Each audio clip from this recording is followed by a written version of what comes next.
You're Jewish, one of God's chosen people, a remnant of Israel, isolated in a distant land.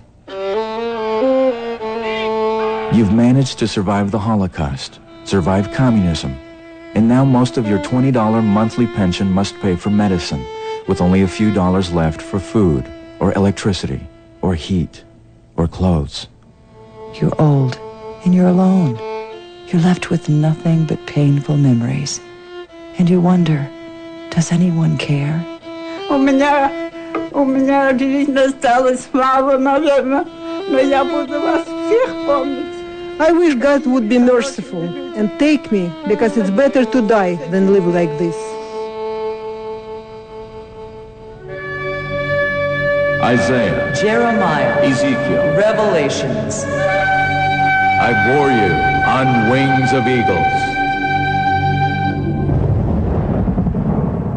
Jews of the former Soviet Union have always been one of history's most persecuted people, suffering through Stalin, Hitler, and the Holocaust, and violent communist repression.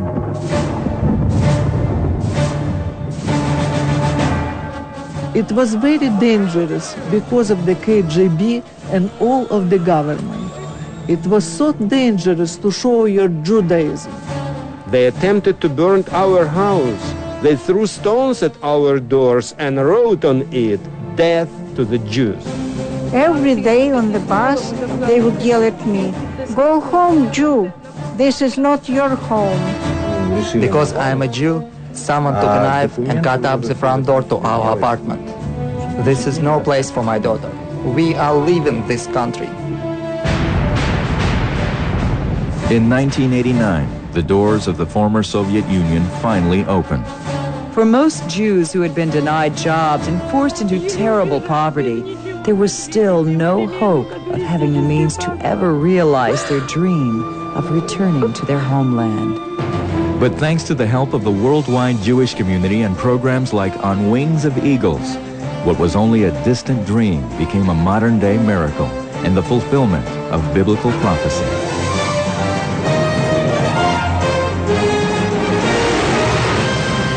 This is the first sign that a Jewish emigre will see when they arrive here in Israel.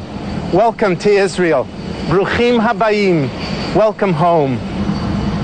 For the immigrants who arrive and see this sign, it's often a very emotional experience, an overwhelming one. Tens of thousands of Jewish families in the former Soviet Union are waiting, praying, and hoping for their chance for freedom in the promised land. Christians are joining with Jews to rescue these persecuted people for several reasons. First is to participate in the modern-day fulfillment of biblical prophecy. Second is to show to God's chosen people that Christians love them as Jesus loved them and are willing to stand with them in their times of tribulation and need with their support and prayers. And third is because God said in Genesis 12:3 that he would bless those who bless the seed of Abraham. The only reason that I'm doing anything to help these people is not because I felt I should myself, but I was watching the little clip and God spoke to my heart and said, "Let my people go." And I thought, Lord, I'm not stopping your people from leaving. And he said, you are if you're not helping. You're doing nothing. You're not letting them go. Let my people go. You can help let God's people go. A gift of only $350 will help airlift one Jew from the former Soviet Union to safety in Israel. A married couple can be airlifted for only $700 and a family of 4 for $1,400. Whatever you can give, no matter how small, will help to make possible a new life for a Jew who is waiting and desperate to be free of persecution. There are hundreds of thousands of Jews still waiting in line for their turn to come and see this sign. And for every gift of $350, we will send you a postcard with the name of the person or people that you helped sponsor and where they're from. Won't you go to your phone now and help? This sign is a sign of hope for these Jews. Let my people go. I commend Rabbi Eckstein for the work that he's doing with the International Fellowship of Christians and Jews to alert us all to the biblical roots of modern-day Israel, and also to encourage Christians to involve themselves in supporting Israel and the Jewish people. I believe Israel needs the support of evangelical Christians as never before. That is why I believe in the work of the International Fellowship of Christians and Jews.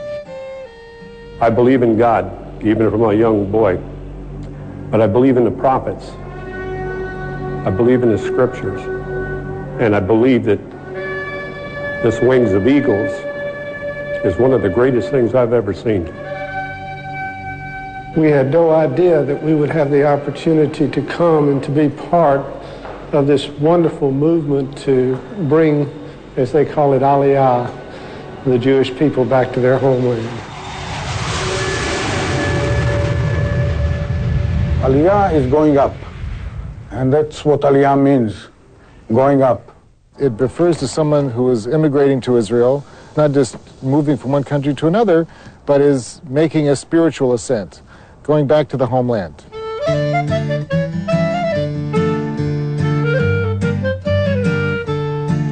My father was born here in Old Jerusalem, as were my grandparents and my great-grandparents. But since 1948 and the establishment of the State of Israel, there has been a constant flow of Aliyah. We believe that when one moves here, when one comes here, one is going up spiritually, one is closer to God. This year I will be making Aliyah to Israel. I am proud to be a Jew. I want it because it's my country. I know that I am Jewish girl and I want to live here. I have only one child and I want him to grow up where he can be safe, where he can be proud that he is Jewish. The essence of the existence of the State of Israel is that this is a homeland for the Jews. Because if Israel would have existed just 15 years before it was founded, in 1933, there wouldn't be an Auschwitz or a Dachau. World War II, Hitler, the Holocaust. The Nazi camp where I was a prisoner, over 200,000 women went into that camp with me. At the end of the war, only 536 of us were still alive. Everyone else was dead. They said the ground would literally look like it was breathing with all the people that were lying there stacked on top of each other dead, and some of them underneath that had gotten crushed and hadn't actually died yet that were breathing, and it would just move. It's just whatever you can do to help the people here. The people who are coming to Israel now on wings of eagles, they are the remnants of Israel who saw the suffering, who experienced the atrocities.